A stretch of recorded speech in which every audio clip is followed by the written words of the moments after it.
Your life is not messy because of your job. It's not messy because of your ex, your bank account, or the guy who cut you off in traffic this morning. Your life is messy because your mind is messy, and you've been too busy blaming everything outside of you to notice it. Today I'm giving you 10 Stoic practices used by men who ran empires, commanded armies, and buried their own children without falling apart. 10 tools to cut the chaos out of your head and start acting like a man who's actually in control. Most men think peace is something that happens to them. Good day, good mood. Bad traffic, ruined mood. Rude comment, ruined week. That's not peace, that's a leash, and you're letting everyone else hold it. Epictetus said something that should be branded into every man's skull. Some things are up to us and some things aren't. Your reaction is up to you. Everything else, the traffic, the comment, the economy, isn't. Here's the psychological trap. When you tie your peace to outside events, you hand your emotional state to strangers. The driver who cut you off now controls your whole afternoon.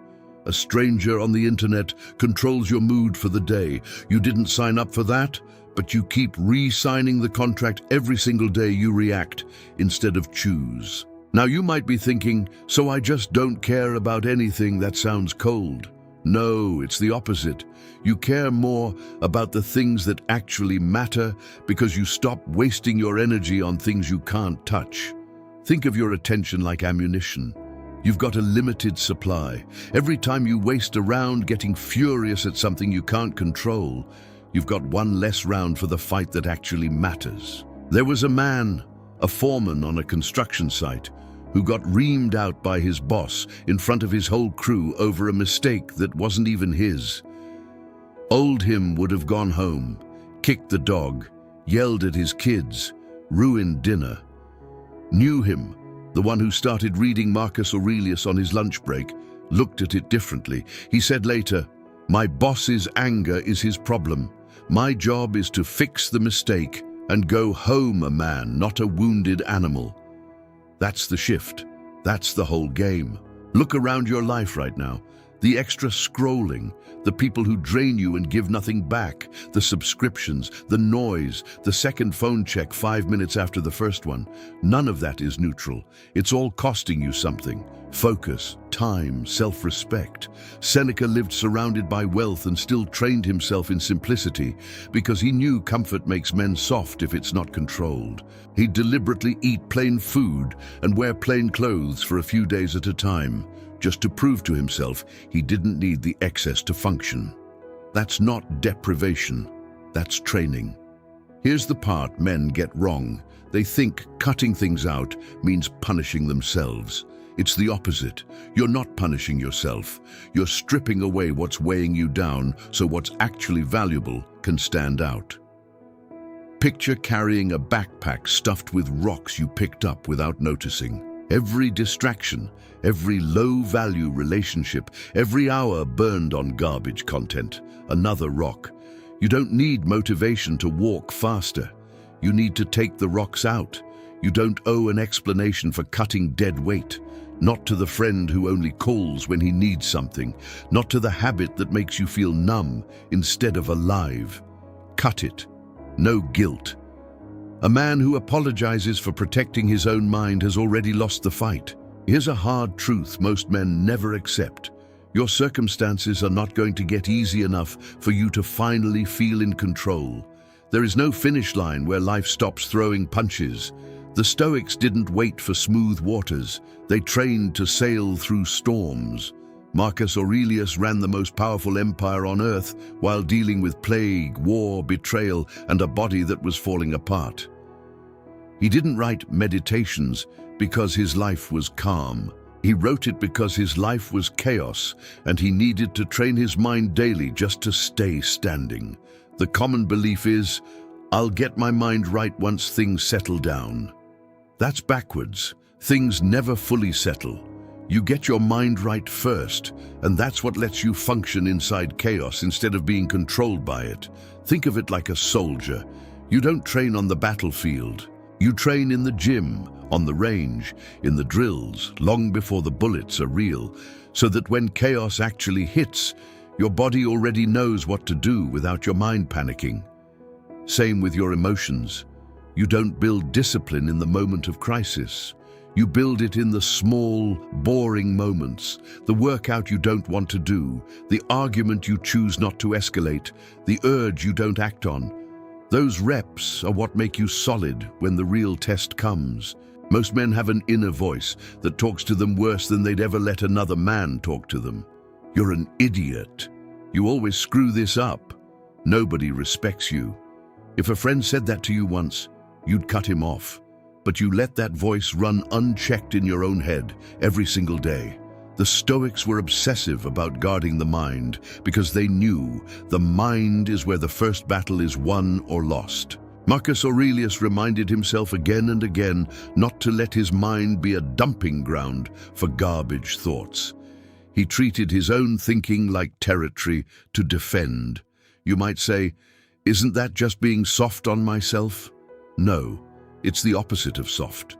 Being harsh with yourself in a way that breaks you down isn't discipline, it's self-sabotage wearing a tough guy mask.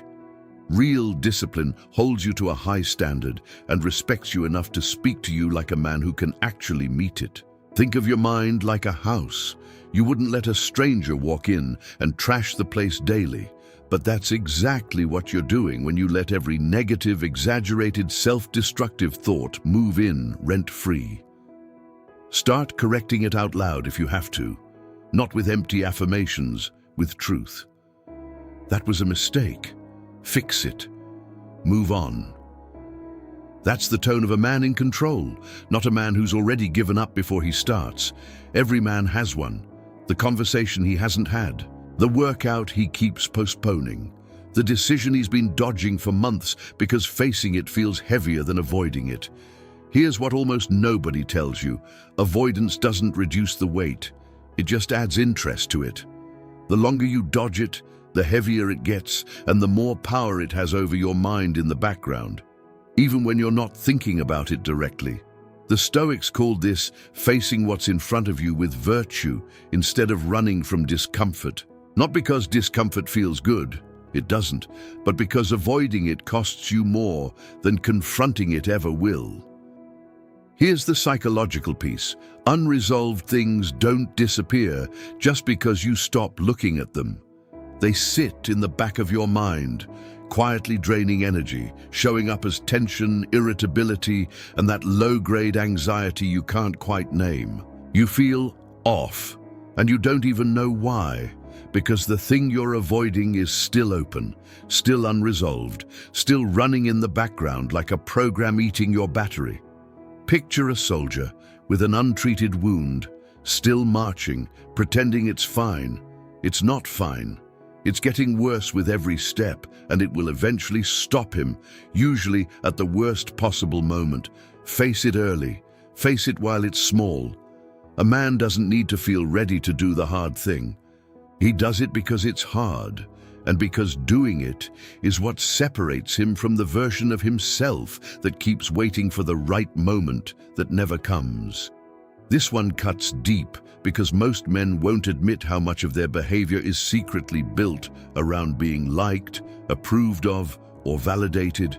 It's disguised as keeping the peace or not wanting drama, but underneath it, it's fear. Fear of disapproval running your decisions. Epictetus was blunt about this. Chasing approval from other people means giving them control over your life. Every time you shape your decisions around what people might think, you've handed them the wheel. Now you might push back. Isn't caring what people think just basic social awareness? Sure, to a point. There's a difference between having self-respect around others and being ruled by their opinions. One is healthy. The other turns you into a man who can't make a single move without checking the room first. Think about it like this. A man constantly checking if people approve of him is like a ship constantly adjusting its course based on which way the wind happens to be blowing that day.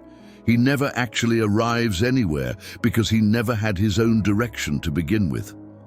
There's a story about a man who spent years staying in a career he hated because his family expected it of him. Every year he told himself, "Next year I'll make the move." He didn't move because the approval of people who weren't living his life felt more important than his own. When he finally made the decision, messy, unapproved, uncomfortable, it was the first time in a decade he said he actually felt like himself again.